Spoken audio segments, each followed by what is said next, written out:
Hello, BookTube. Well, as you can see, I have a guest. This is Randy Ray, the literate Texan from Driftwood Ranch, and he's coming to me on a very special day, aren't you? I am. It's my birthday. It's Randy's birthday.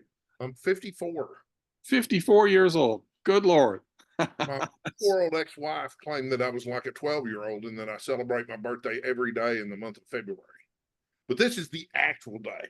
Yes, yes, birthday months have become all the rage Right. in the me-centric social media era. Of course, I'm not one to talk because I have four birthdays a year to maximize gift-giving opportunities. But your birthday this year comes, I have to wonder, of course, naturally, when you hit 54 on your birthday, friends of yours are going to want to know, what are you drawing from it all? What lessons are you drawing from it all?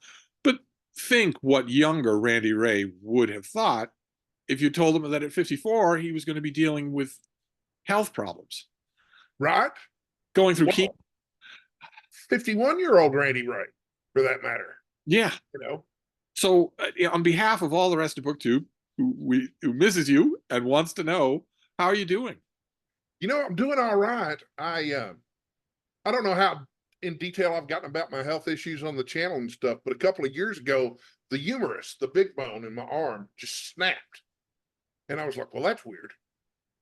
Uh, there was some swearing in there too because it hurt very badly. But they took me to the hospital and said they wanted to do X-rays, and of course, I was convinced it was just a tendon or something that it snapped or whatever. They said, "No, we're pretty sure you broke your arm." And I was like, "Couldn't have broke my arm.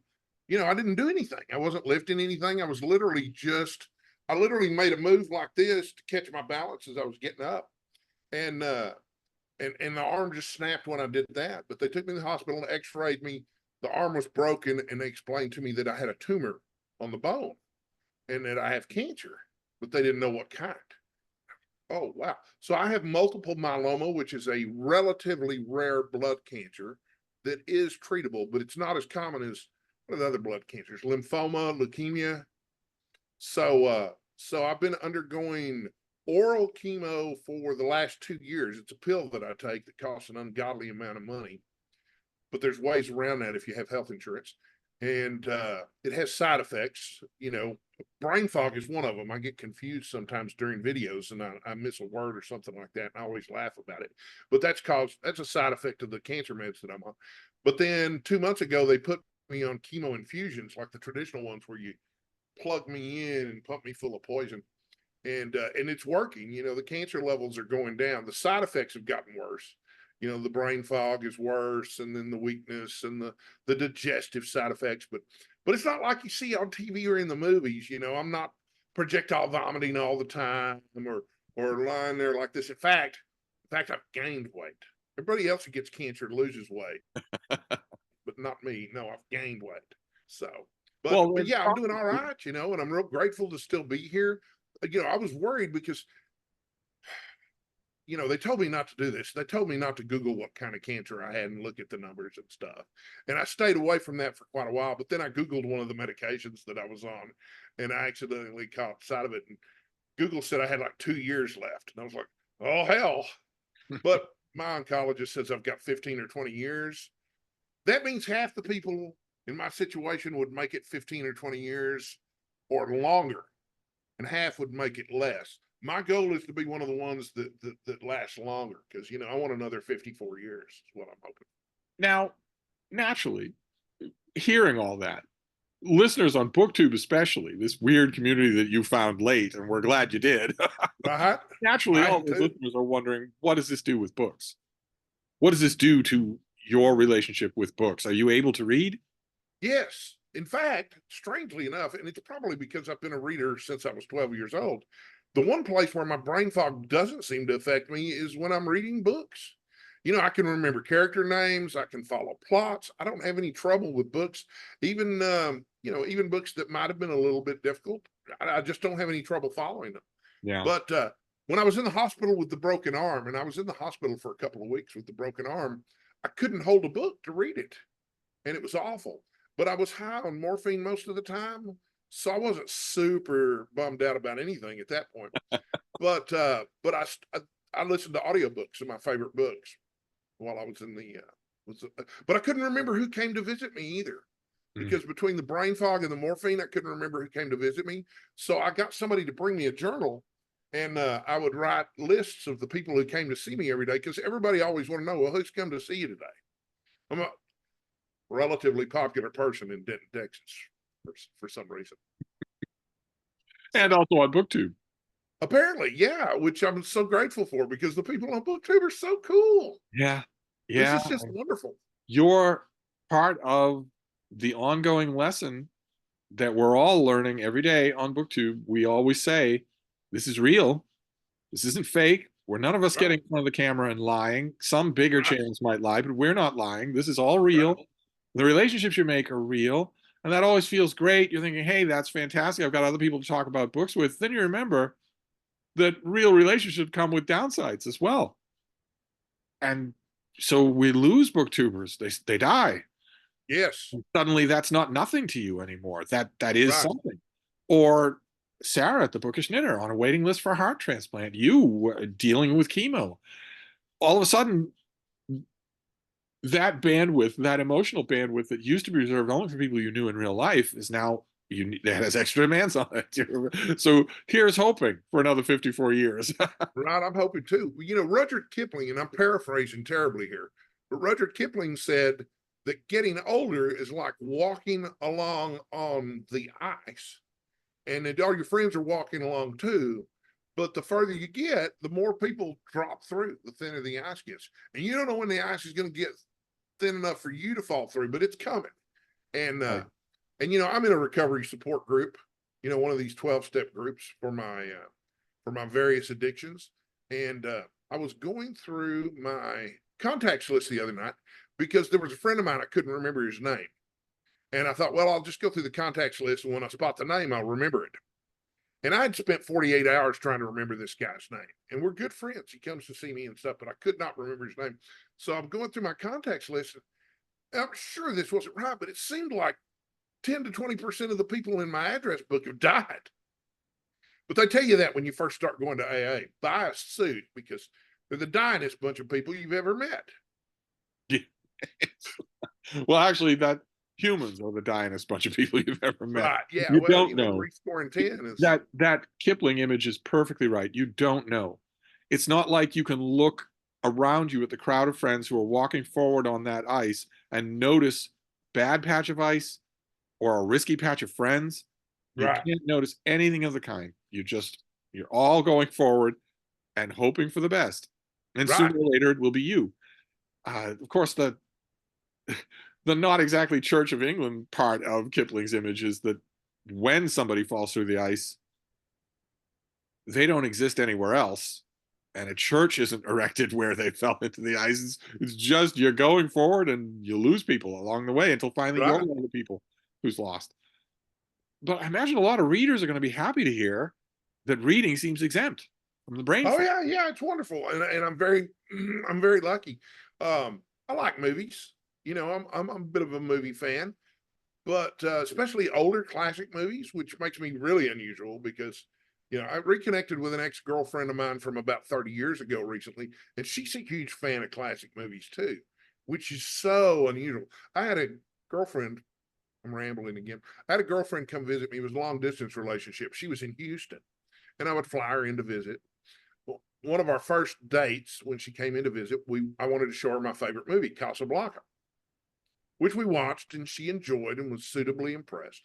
And then she told me she'd like me to watch her favorite movie. And of course, she's a younger woman. And people ask me why I date younger women. It's because they're all younger women now, because I've reached that age. But anyway, she said, "Can we watch my favorite movie now?" And I said, "Well, of course, absolutely. What did you have in mind?" She said, "My favorite movie is Dirty Dancing 2, Havana Nights." Not Dirty Dancing, mind you, Dirty Dancing 2, Havana Nights. And I watched it. The things we do. Right? Isn't it crazy? You know, so, but, you know, in terms of lessons that I've learned over the last 54 years, I would sum it up as everything I do might be the last time I do it. And most of the time, I don't know that it's going to be the last time that I do it. Oh, but surely there are other lessons. Well, that's the I've big seen people go through your kind of health problems. They don't have your kind of happiness. Well, it's funny. I was talking with a friend of mine who's a therapist last night on the phone, and I've had a rough week physically. There's been some fainting spells and stuff, and which is really hard when you're as big as I am because there's not a lot of people who can help you get up out of the floor. So we were talking, and I said, I feel like a feeble old man. And she said, you probably do feel like that. She said, but you're not. You're just a middle-aged man being treated for cancer. And that made me feel a lot better. So, yeah, my life's very different now. The lifestyle that I used to live was very routine oriented. I went to an AA meeting every day. I went to lunch with some of my friends afterwards. Every Saturday, I went to the bookstore with my daughters. Every Sunday, I went to the movies with my daughters. And there were some other things in there too, but I had a routine and I was busy, busy, busy, busy all the time. And boy, my life isn't like that now because I rarely leave the house. I get out of the house twice a week to go to chemo in Dallas, which is an hour there and an hour back. Yeah. But I don't even drive myself to and from anymore. After I hit my mailbox, the last time I drove home, I hit my mailbox when I was parking. Yeah, And that's I thought, the you know what? I got to let somebody else drive. patients in your position always say this, that this is no longer something I have. This is my whole life. Yeah, yeah, They're dealing with yeah. it, or I'm going to deal with it, but I'm not in charge of any of it. I don't get myself there. I'm not in charge of anything that happens while I am there. I don't get myself home. But he seemed fairly upbeat on the subject. Well, it's my birthday. And I already got some wonderful presents for my roommate. It's all coffee related. So I got a French press and some coffee and a grinder, and I'm very excited about that. Frother, whatever that's for. But My own anyway, movie landscape has been reduced to one movie only, over and over and over again: The Kingdom of the Planet of the Apes. That's all I care yeah, about. It's the Kingdom looking of. forward to that one. That's the I have the screener for it. I have watched it probably 100 times. It's the only movie that I'm watching. Oh And yeah, it maintains the strata of the classic Planet of the Apes movies and the TV show, which is, I hate to say, since considering the genesis of the original novel, that strata is racist. It's only the races are the other apes. The orangutans all have the same attitude. The gorillas all have the same attitude. The right. chimpanzees all have the same attitude. So I don't know. I guess we're just comfortable with that. If They if you used to be if you real want common a in. brutish, fascist, thuggish, horrible creature, you'll want a gorilla. If you want an intellectual, you'll want an orangutan. And if you'll want someone who's very human, you'll want a chimpanzee. It reminds me of the irony of that characterization, because on the TV show of Planet of the Apes, the foremost gorilla was played by Star Trek's Mark Leonard, who was multilingual, a, a serious reader. He wasn't a thug at all. But anyway, I think he might have had the same kind of cancer I did, or I do. I think he had multiple myeloma also. yeah, I'm sure your doctors have already told you that even 20 years ago it was a death sentence. Oh yeah. It's you're benefiting now from stuff that Oh, didn't well, exist. 10 years ago, I would have had to have had a bone marrow transplant immediately, which would have been awful. It would have been For one awful, thing, and it would have stood very little chance of working. yeah, Oh, it's painful. It requires you to be on immunosuppressant drugs forever afterwards because you don't have your own bone marrow anymore. Your yeah. body's constantly trying to reject it and stuff. So I take several pills and I complain, but believe me, I'm very, very fortunate to have gotten this when I got it. None of the. So here's the good news, and I think I shared this with you. Okay, so anemia is one of the big side effects because my cancer causes me to create too much plasma. So I'm not anemic. The other thing that they look out for is kidney failure. Kidneys are working fine. And then the third thing is brittle bones. And I haven't broken a bone since the humerus. So, I'm doing really well. They measure something called M proteins in my blood to determine how much cancer I have. I started with 2.4 and I'm down to 0.5, which is the lowest I've been. So, once that gets down to 0, I'll be in remission and they can take me off some of these meds and maybe I'll be able to think straight again and not double and triple book myself on a Friday morning.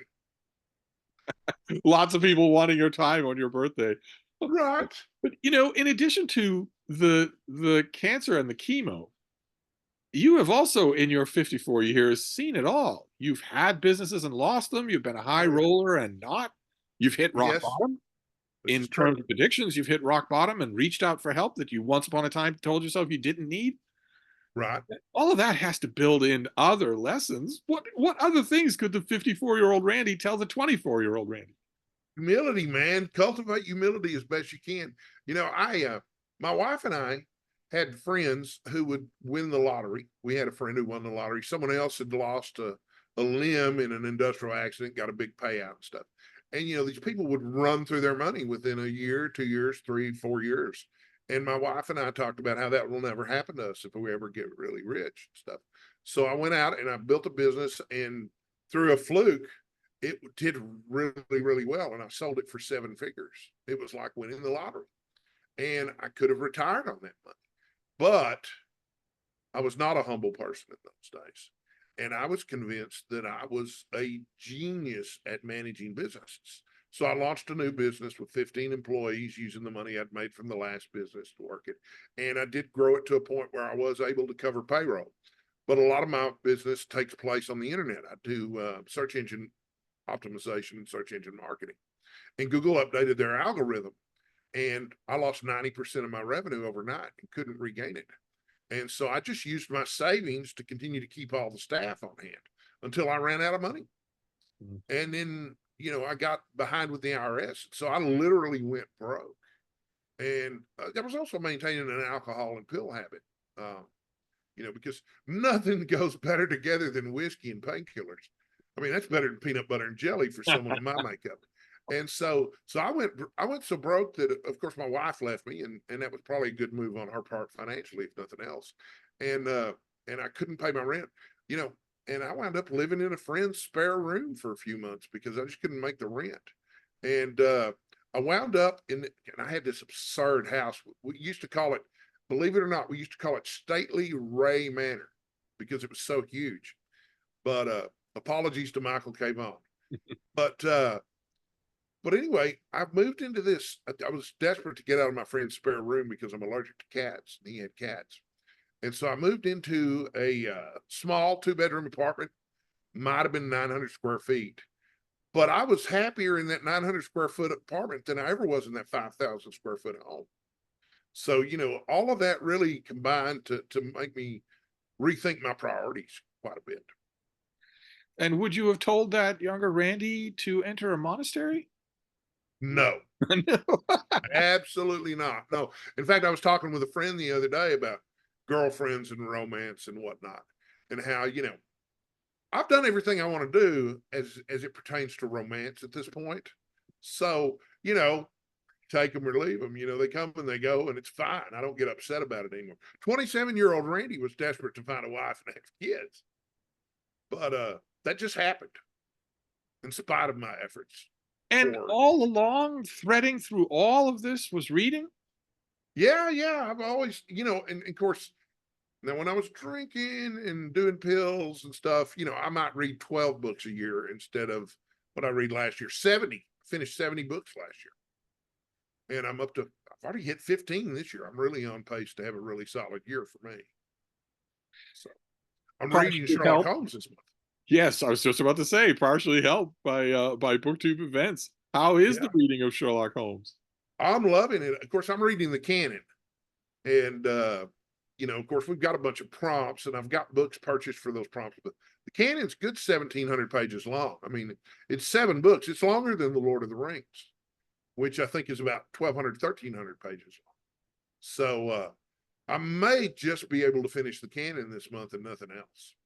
But if I do, that's great. You know, I've reread the canon multiple times. But You're not thinking of branching out to the pastiche novels? Are you a fan of the pastiche novels? it depends on the pastiche novel. I love the 7% Solution, and I'm a fan of August Derleth's Solar Ponds novel, which I think is a really clever name because when I see Solar Ponds in print, I don't immediately think, oh, that sounds just like Sherlock Holmes. But when you say it out loud, Sherlock Holmes, Solar Ponds, Sherlock. I never see the Solar Ponds novels used. I Yeah, they're really find hard to them get. avoid them, but once upon a time, those paperbacks were everywhere. Now I never see them anymore. I'd never heard of it before a few years ago. And of course I knew who August Derleth was because I was and am an H.P. Lovecraft fan. But I had no idea that he'd written all of these Solar Ponds books. And of course, his are the best. You know, when Basil Copper took over, and then there's a third guy now that's writing them, but they're just not the same. Yeah, right. Because the Solar Ponds novels are still being written. Is that right? Yeah. Oh yeah. I don't remember. I learned that comparatively recently. I was just blown away. That Yeah. and we should probably tell our listeners that it had to be Solar Ponds because of legal reasons. Yeah. Well, August Derleth went to Arthur Conan Doyle and said, "Hey, you know, you're not publishing any new Sherlock Holmes stories. I think I can do this." And Doyle told him no. He said, "No, I'd just rather you didn't." But in terms of actually understanding the formula of a Sherlock Holmes story and putting it down on paper, August Derleth, it's good. Yeah, it's amazing to me that that more attention is not paid to a reprint or some volume of that to get those better known. Well, there's the print on demand versions that you can buy on Amazon with the new covers, and they're really plain and not very. The original paperbacks are so cool looking because, you know, they look just like those Sherlock Holmes paperbacks, Yes. and the artwork is just lovely. And it is funny because after a few stories, Derleth starts waffling back and forth a little bit with some humorous crossover type stuff too. You know, initially he just plays it real straight, and they're just straight up Sherlock Holmes stories. But then he starts drawing in, you know, other characters from the time, you know. So Are you a fan of the movie of the 7% Solution? I am. I watched it when I was a kid and just absolutely loved it. Of course, I'm a huge Nicholas Meyer fan anyway because he gave us the greatest science fiction movie of all time, Wrath of Khan, number one. Oh, indeed. Yeah, yeah. I haven't made my video yet, but I've got one coming up. No, My top 10 science fiction movies. BookTube has got to be a source of torment along those lines because you don't have the energy to respond to all these videos, and there are a whole bunch of videos that come out that you must want to respond to. Oh, I keep thinking, oh, I've got to respond to that. Oh, I'll get to it later today. And then I'm like, oh. But the movie, the 7% Solution, really does hold up. Oh, yeah. I think that Nicole Williams, the guy who plays Holmes, I think is horribly miscast, and obviously Robert Duvall is horribly miscast, but still somehow manages to work Yeah. all the way to the rousing climax, which is classic Nicholas Meyer. No, it's not a thrilling sword fight, and it's not a thrilling train ride. It's a thrilling sword fight on a thrilling train. Absolutely. No Over backhand, the top. no. Remember, no backhand. Well, you know, I love the West End horror too, but I haven't read the other Nicholas Meyer pastiches yet. Yeah, there are a couple more. Yeah, I think there's two or three more. I think there's three more now. One of them was The Canary Trainer, Right, and which is one a of them, great title because there's an offhand reference to the notorious Canary Trainer in one of the stories. Doyle was great at throwing stuff in there that sounded interesting because, you know, you just the contrast of notorious with the noun Canary Trainer is just so unexpected. no, I'm noticing that. I'm reading. I'm doing a read aloud. I'm reading The Hound of the Baskervilles on my channel, and it's full of references, just offhand references to other cases that Holmes Right. had that we don't learn anything more about. Uh, Well, it's a really great little exercise in world building. You know, because you've got all this stuff that's only mentioned kind of offhand on the side. I have a friend who's a college professor. This was a big victory for me the other day. A friend who's a college professor who is doing the first semester of a class on world building at a university nearby.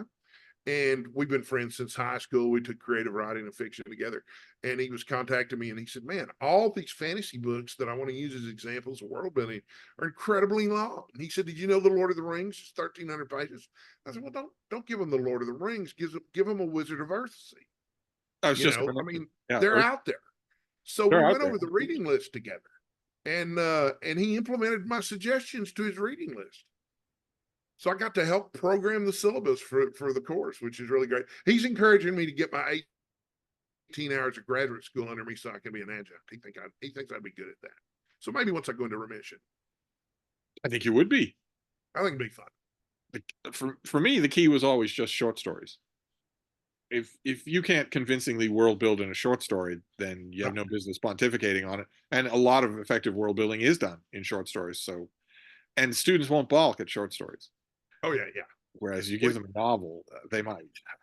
You know, so a few years ago, I was doing one of my rereads of the Sherlock Holmes canon, and he refers to someone as the second most dangerous man in London. I think he was one of Moriarty's right hand men. Yes, so I changed. Colonel Sebastian Moran. That's right, exactly. I couldn't remember the name, but so I updated my Twitter profile to read the second most dangerous man in Denton rather than London. And I have a business partner for my business. She called me, she said, you can't put stuff like that on the internet. Not now, not post 9/11.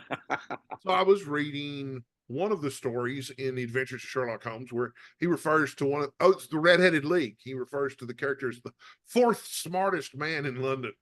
And so I updated my Twitter profile to say I'm the fourth smartest man in Denton. And you're doing all of this for a BookTube event. Yes? Yes, yes. It's not Homes for the Holidays, although I keep calling it that. It's Homes is Where the Heart Is, which I think is one of the most brilliantly named BookTube events of all time. And are you encountering maybe some of your co-hosts or maybe other people reaching out through that event? Are you encountering people who are coming to Homes new? Yes, actually I am. You know, there are people, of course, everybody knows who Sherlock Holmes is. Right. But even among readers, there's a significant percentage of people who haven't read any of them. Yeah, it's the amazing thing about that era of Victorian literature. Everyone has heard Long John Silver. Everyone has heard Sherlock Holmes. Everyone has heard Tarzan. Everyone has heard Peter Pan. Everyone has heard Dr. Jekyll and Mr. Hyde. Everyone knows these names. Oh, yeah. Whether they've ever read the original books or not. It makes you wonder, what from the 20th century? And they're just a blast to read. They're just a blast to read. I think though the universal names from the 20th century aren't from books; they're from comic books. They're Superman and Batman. Oh yeah, yeah. Or Wolverine. Wolverine. I started watching Logan again yesterday for a few minutes. I watched the first 20 or 30 minutes, which great film. And of course, there's all the references to Shane in it, which of course is my favorite, one of my favorite Westerns. Great novel too. I read Shane last year for June on the Range. I don't see. I don't Guess see what, Steve? I don't see all of the echoes of Shane that people see in Logan. I know that they must be there, but I just have missed them. Well, it has I thought to the do. movie It's a was very incredible. small percentage of the movie, but you know, it's about the people they're trying to force off their land. I love the movie. Pale Rider is another remake of Shane. I don't in Logan, I don't think the writers, if the world's most powerful telepath loses control of his ability, it's not going to be like you left your oven open. It's going to be much. It's not going to be little heat waves. It's going to be much worse than that. Right, much worse than that. And I guess you can't have that happen in the movie, right? It's got to come down to Logan. And well, okay, if you just started watching that movie, where do you stand in there's a vocal minority of fans who say that should have been the last time Hugh Jackman plays the character, and that this new Deadpool movie is a desecration of. We'll see. I haven't seen it yet, so I'm reserving judgment.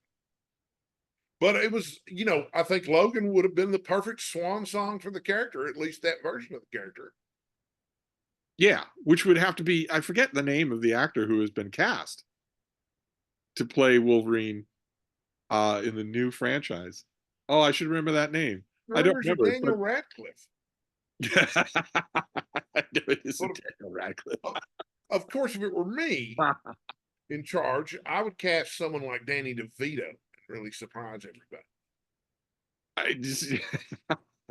I think it's a bad mistake to do your casting by stars when you're talking about characters who are already stars.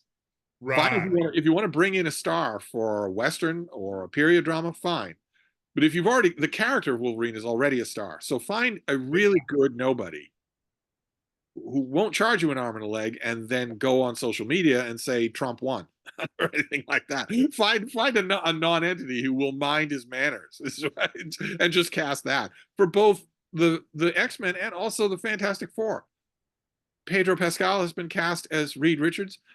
The showrunners for that show know that a huge segment of fandom hates him. So I why do wonder, that? Why add that to your movie? Why make your movie carry that? I wonder if we're finally going to get a good Fantastic Four movie. Oh, well, yeah. I was just about to. I was just about to stick up for other Fantastic Four movies, but they all have been really bad.